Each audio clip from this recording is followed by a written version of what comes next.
Like I knew I was dreaming. So like it would be like, oh, like someone's chasing me, someone's trying to kill me. And I would just let it happen because I would wake up. Everything is alleged.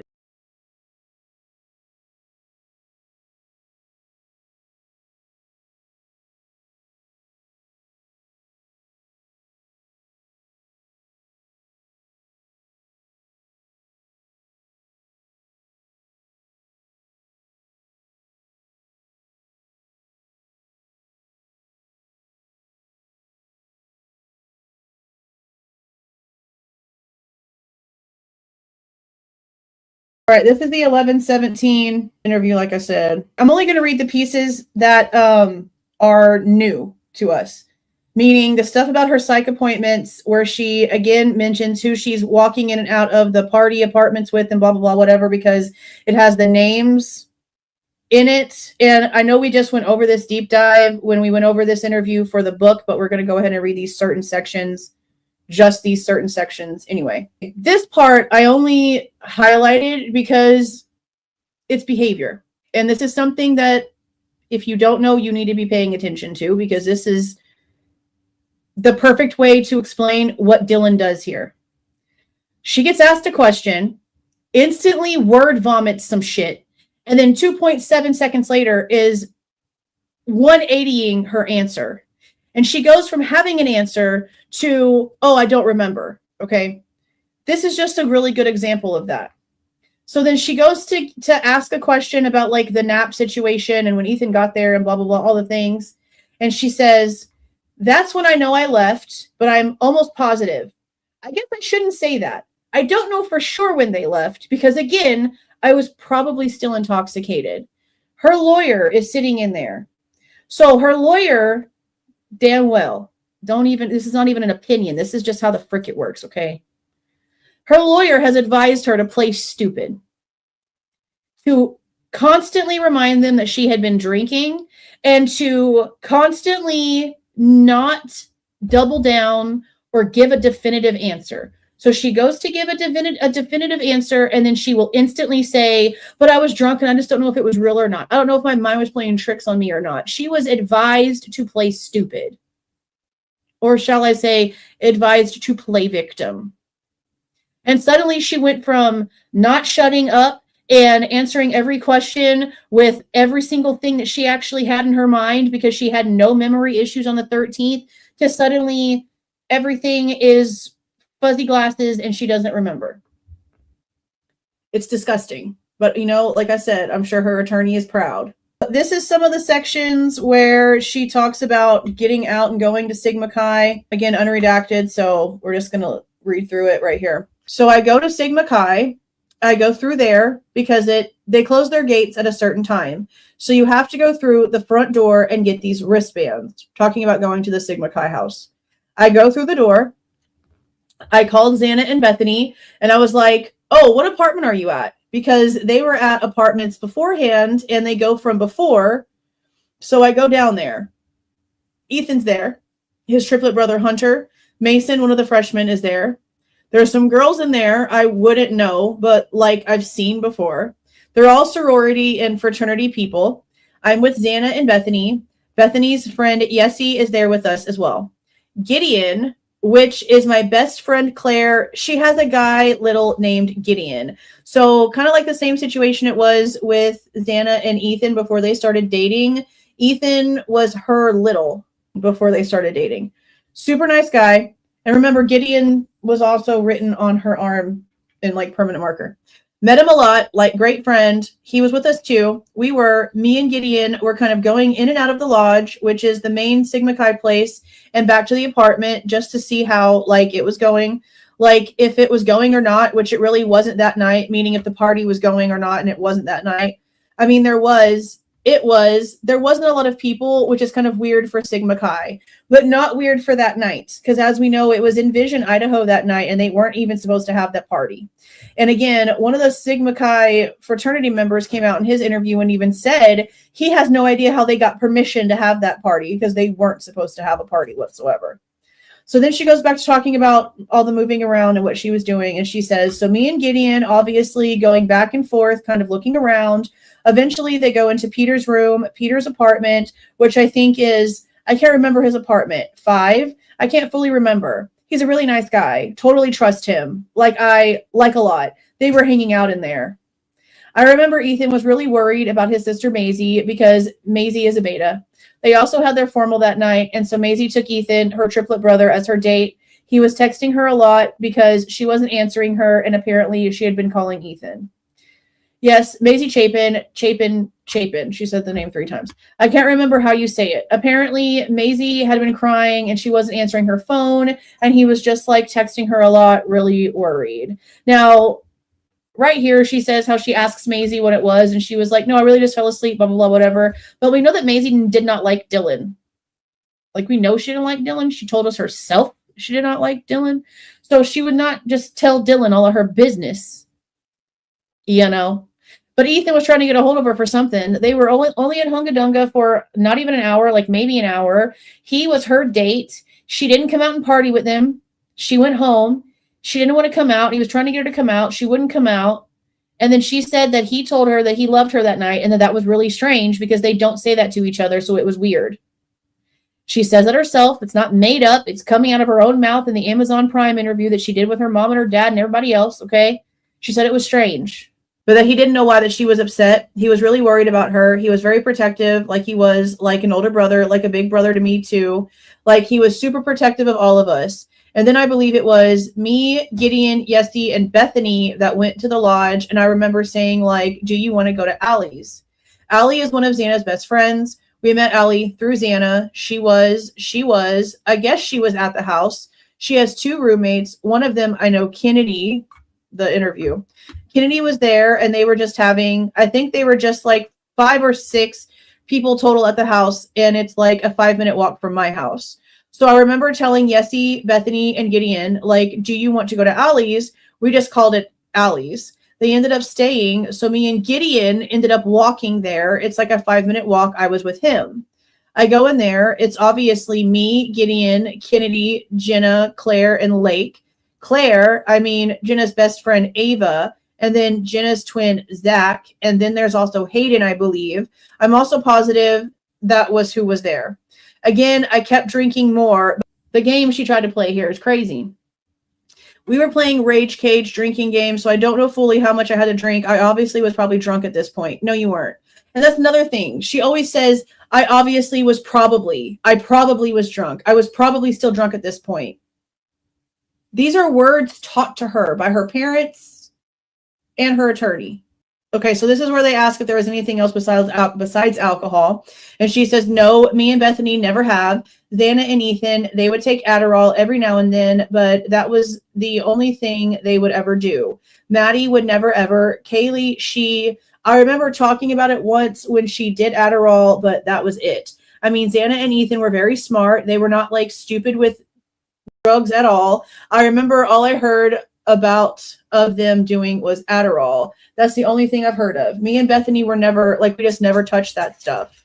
And then it goes back to being at Allie's, just drank. That's the only thing we do. So we're at Allie's or Kennedy's place. I was having a good time.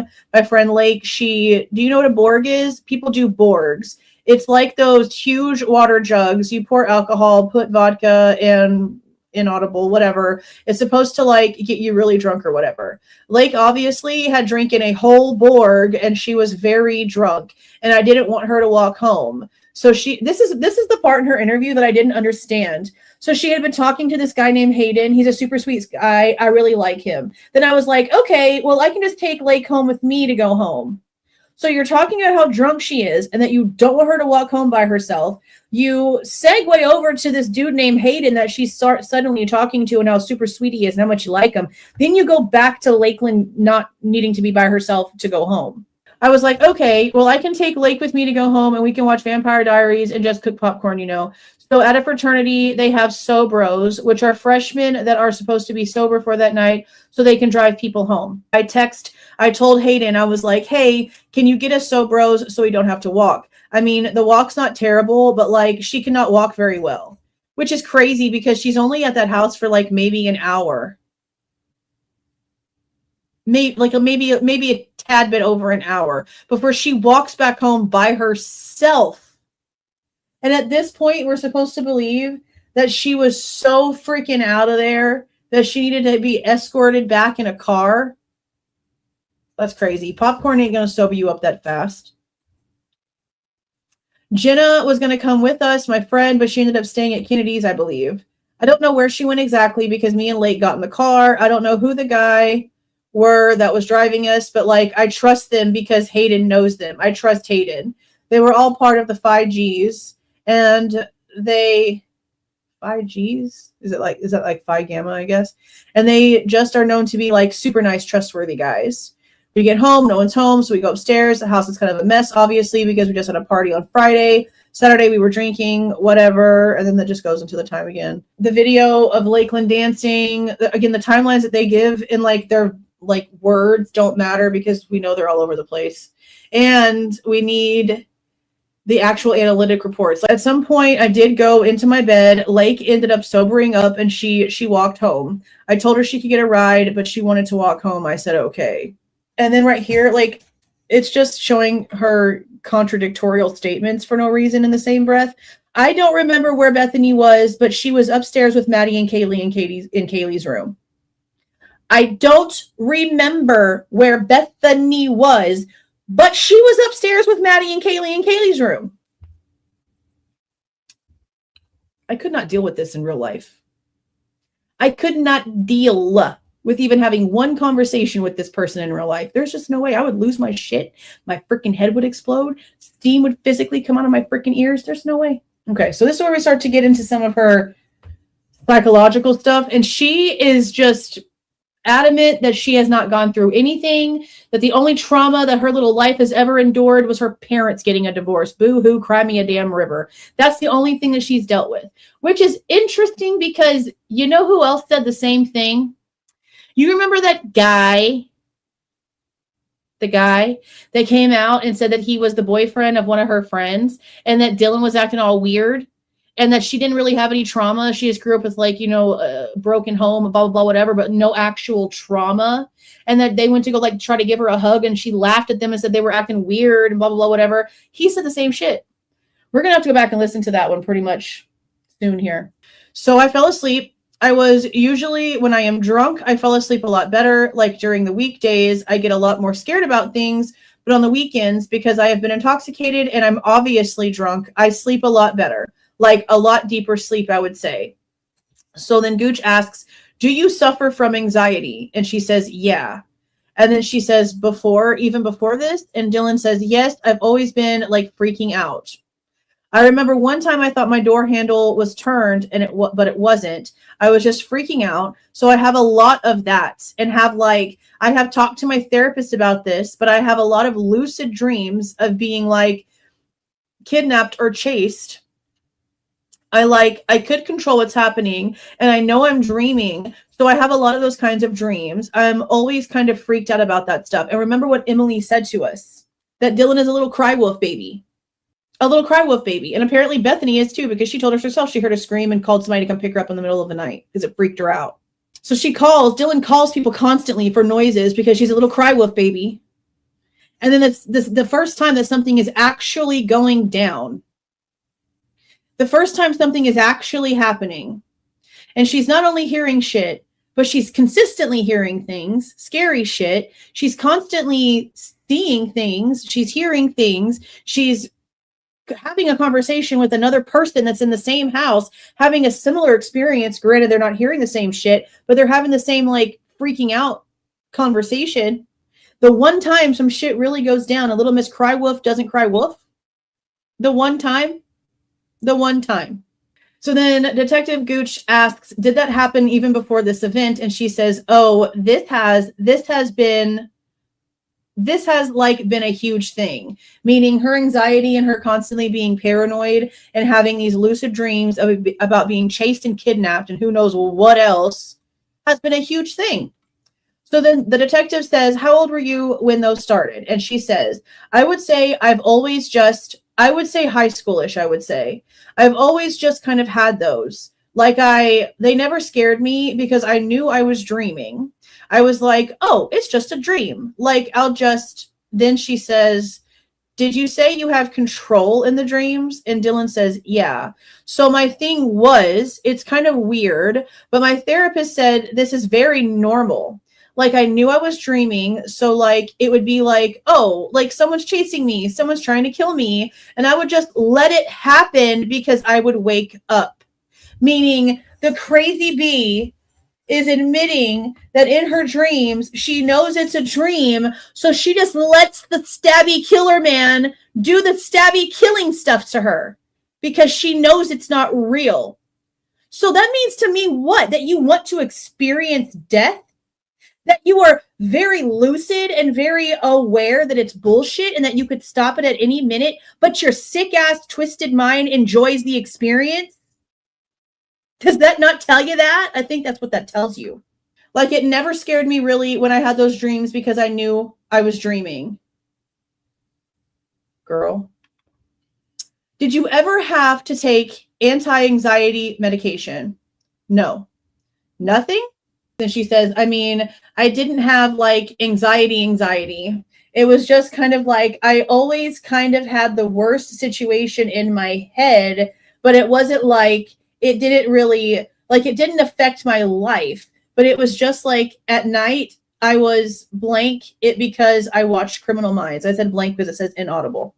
Because I watched Criminal Minds. I would fall asleep to crime podcast. I don't know why. Ma'am. So then Detective Gooch says, so it planted the seed, and Dylan says yes. And she says, you don't have prior trauma, do you? And she says, no.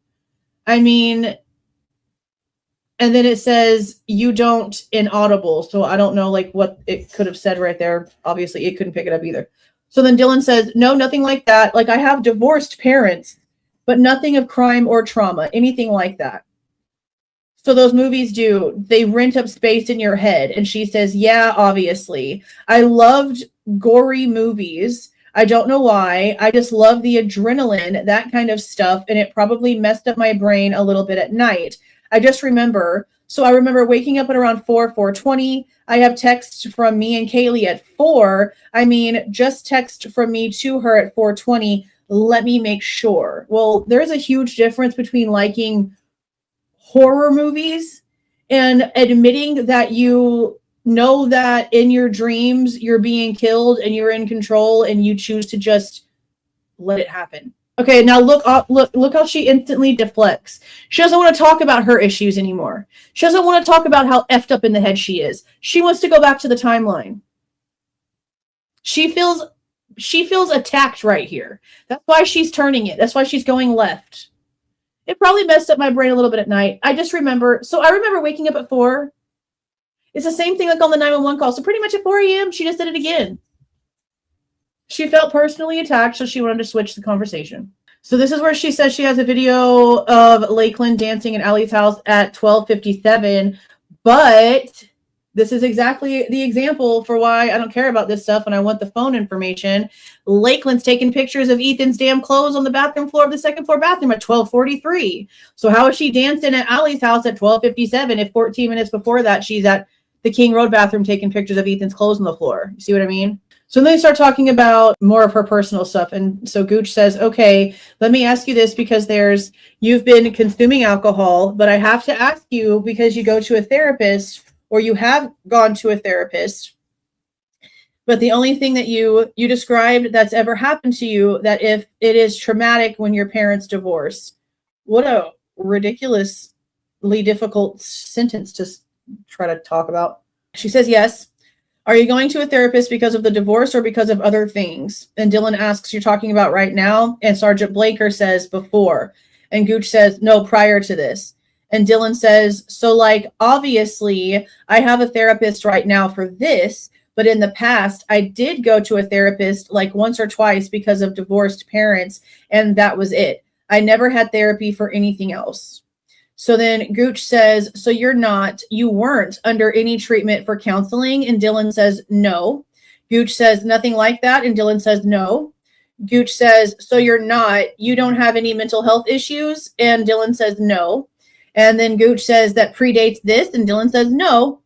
Other than sadness over the divorce. And she says, yeah, I've never had, like, obviously, yes, I've probably been sad about my parents being divorced, some stuff going through that, but nothing like mentally anything. I've never had counseling for it. Yes, I went to therapy, like, remember, like 2 or 3 times, and then we just never went. I didn't really feel like going again. It didn't really seem like I needed it. So basically she's saying the only thing she's ever dealt with that's been traumatic is her parents divorcing. So she lies here. And we know that she's lying before we even know from the 12-1 interview that she calls Quinn. She lies right here, and she says that she doesn't call anyone that was outside of the house. But I want to pull up the phone information that we last got. So right here, Detective Gooch asks her, so did you ever call anyone outside the house? And Dylan says, no, it didn't cross my mind. I was just calling my roommates. You know, it's like my closest friends who I trust. You know, people that you've only known for 3 months, you mean? I called Ethan at one point. I mean, let me go to Snapchat. I don't know if it's still there or not. Now, if we go to the actual timeline of her phone, we know that during the time of the crime, if this damn thing does not stop freezing, I'm going to throw this damn thing at the wall. Okay, let's see. Where is it at? So right here at 3:51 is where she adds the contact to her phone. Here is where Bethany calls her at 4:19. This is where she's calling Xana, Kaylee, and Bethany and Maddie. Then text message at 4:22. Another text at 4:22. 4:22. 4:22. 4:23. 4:23. 23. 23. 23. 23. 23 again, 24. Where's it at? I think it's like 27. My phone is going to die. Come to my room, run down here. Okay, right here. So right here is where she goes to call Ethan at 4:24. But there's an outgoing message right here at 4:24 that does not have a name. So we knew then it wasn't going to be Jenna. It wasn't going to be her dad. It wasn't going to be any of the victims. It wasn't going to be Bethany. It wasn't going to be the Brittany chick. We knew here this was going to be someone else completely different. And then look right here too. 4:27, 4:27, 4:27, outgoing call, outgoing message, outgoing message. Then Kaylee again at 4:27. Then another outgoing message at 4:27 to another unknown to us. And then all this stuff starts after 5 o'clock. Okay. She just told them that she did not call anyone from outside of the house. And that's not true. Even before we get to the further on interviews where the stuff about Quinn and the conversation that she had, that she sent him, the messages are discussed. We know this from what we have in her phone records, that this section is a lie. She did indeed call someone from outside. I mean, that is outside the house. So I don't know what she thought. I don't know how her lawyer didn't tell her, you know, they're going to be able to get your phone records right. Like, there's no reason in lying. It's ridiculous. Okay, so right here, she just talks about what she saw, what she didn't see. Yeah, let me start from right here. She says, I don't have any memory really. So obviously, after I heard what I think I heard was crying in the bathroom and that guy talking to Kaylee, I opened the door again. And is that the third time? Yes, this is the third time. And I don't know how I knew it was someone, because from my mind, it's like I was almost wearing these like blurry glasses.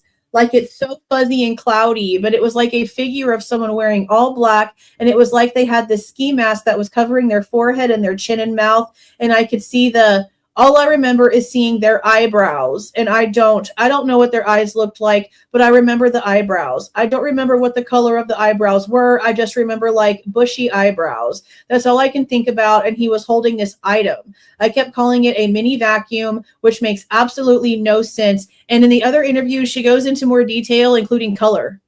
Like she says it's silver, which is interesting. Why would he be holding a mini vacuum? Like that makes, I just remember thinking that. It made you think he was male? Yes, because of the voice. We already heard all this section before. Okay, so my room, so it's like, say it's right here.